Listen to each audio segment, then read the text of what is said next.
My fellow Americans, this is a very special weekend in American life, a time specially set aside to honor our mothers and the mothers of our children.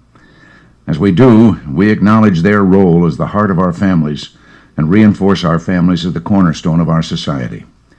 In our families, and often from our mothers, we first learn about values and caring and the difference between right and wrong. Those of us blessed with loving families draw our confidence from them and the strength we need to face the world. We also first learn at home, and again often from our mothers, about the God who will guide us through life. The mothers we honor this weekend, young or not so young, partners or alone, well-to-do or sometimes agonizingly poor, are as diverse as our varied population. But they share a commitment to future generations and a yearning to improve the world their children will inherit. They shaped the America we know today and are now molding the character of our country tomorrow. Since men seem to have written most of our history books, the role of women and mothers in our communities and families has not always been given its due. But the truth is, the Wild West could never have been tamed, the vast prairies never plowed, nor God and learning brought to the corners of our continent without the strength, bravery, and influence of our grandmothers, great-grandmothers, and the women who came before them. Living through blizzards, plagues, prairie fires, and floods, these women made homes and started families, organized churches, and built schools. They served as teachers, field hands, physicians, and the center of the family. I was reading a book recently about Kansas frontier women and came across a passage that seemed to sum it all up. Esther Clark wrote, "Mother has always been the gamest one of us. I can remember her hanging onto the reins of a runaway mule team, her black hair tumbling out of its pins and over her shoulders, her face set and white, while one small girl clung with chattering teeth to the sides of the rocking wagon, and a baby sister bounced about on the floor in paralyzed wonder. I remember, too, the things the men said about Lenie's nerve. But I think as much courage as it took to hang on to the reins that day, it took more to live 24 hours at a time, month in and out, on the lonely and lovely prairie, without giving up to the loneliness." Of course, Lenie's nerve and strength are echoed in modern-day women and mothers who face different but equally trying tests of their courage.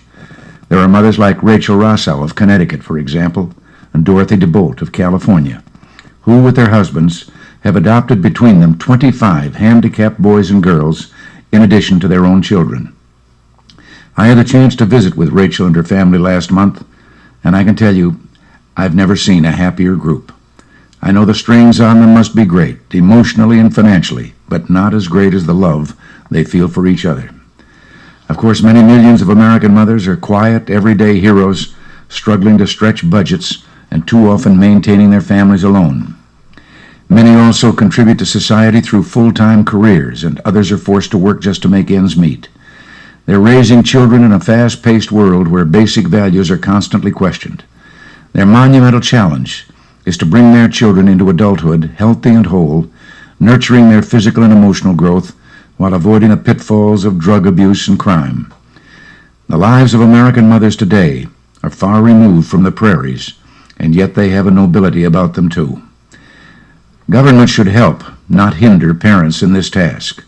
And that's why our policies have been designed to restore the family to its rightful place in our society, combat the inflation that stole from family budgets, expand opportunity through a renewed economy, and hasten the return of values and principles that made America both great and good.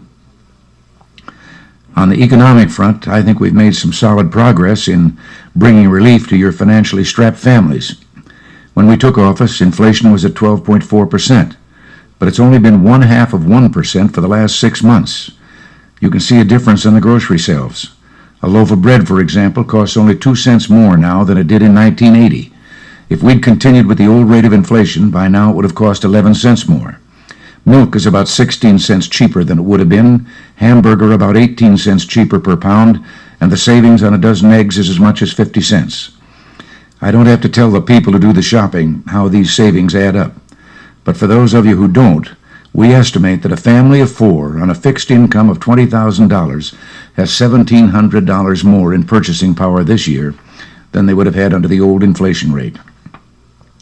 The progress we're making with the economy, just like the national renewal we're seeing spring up all around us, is the product of our reliance again on good old-fashioned common sense, renewed belief in ourselves, and faith in God. Now and then, I find guidance and direction in the worn brown Bible I use to take the oath of office. It's been the Reagan family Bible, and like many of yours, has its flyleaf filled with important events. Its margins are scrolled with insights, and its passages underlined for emphasis. My mother, Nellie, made all those marks in that book. She used it to instruct her 2 young sons, and I look to it still. A passage in Proverbs describes the ideal woman, saying, "Strength and dignity are her clothing, and she smiles at the future. She opens her mouth in wisdom, and the teaching of kindness is on her tongue. Give her the product of her hands, and let her works praise her in the gates." Well, that passage calls for us to recognize the enormous strengths and contributions of women, wives, and mothers, and indicates to me that society always needs a little reminding. Now, let us use this weekend as a symbol that we will always remember, reward, and recognize them, and use their examples of love and courage as inspiration to be better than we are. Till next week, thanks for listening, and God bless you.